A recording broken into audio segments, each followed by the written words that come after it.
First time yangu kupinda mubhawa ndakanyengerwa doro, kuitirwa doro chaiko chaiko, kusvirirwa mahara. In fact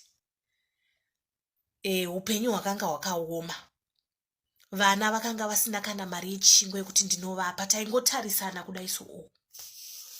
Ndopandakafunga zano randakapiwa neshamwari yangu before, but zvaindiremera kuzvitambira kuti ndinge ndichinotengesa nyama. Zvakanga zvisiri nyore, ende ndaizvibvunza kuti ko baba vevana vachati kudii, of which akanga asiri kusapota vana vake.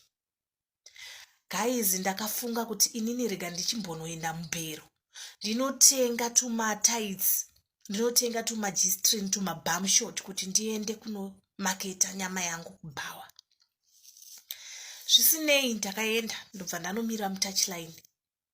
So mutouchline muya zvinoitika ndezvekudai so.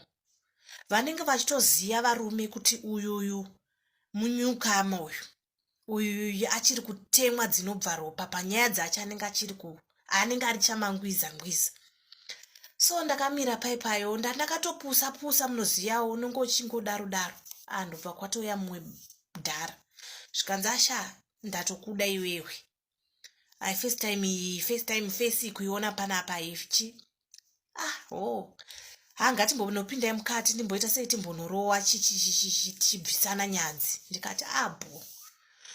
Ndobva ndatoudza malume ndikati inini ndo first time yangu kupinda mutavenyu so. Bo. Ndobva ndatonza mabhiya zinorowa ipi. Ndikati mukambonditengera anotapira aya ndo andoita sei, andotanga nawo. Paya ndarowa mabhiya brutawo riya randinakira. Ini ndandirowa brutawo randinakira, ndarowa brutawo randinakira. Zvisinei, shasha yakatoridha kuti munhu uyu brain dzatopindwa nedoro. Ndopo wakanditi saka chiita sei, ngatichiendai kudheni kwako.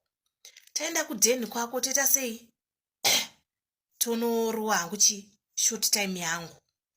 Short time imari. Ndobva ndatomuti short time imari yakati, but munofanira kundibhadhara nemba, hamungangoitireka mumba mangu. Bo. Taenda padheni. Zvisinei, murume uya akutoda kutondisa nyoro. Ndikati ko nyoro yayei? Zvikanzi ko pamunochaja muchaje here kuti imari yenyoro iyi mari yenhingirikini? Ndikati ayewa, inini ndinoda bepa, ndipei neplastic. Zvikanzi alright, it's fine, ndokupa mari yako.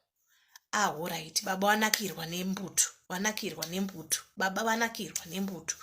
Ndikati right, panapa ndodi. Zvikanzi 30 minutes dzaita shoma.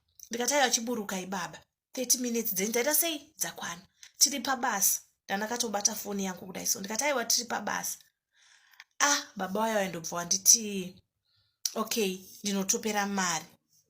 Okay guys, part 2, I'm coming back.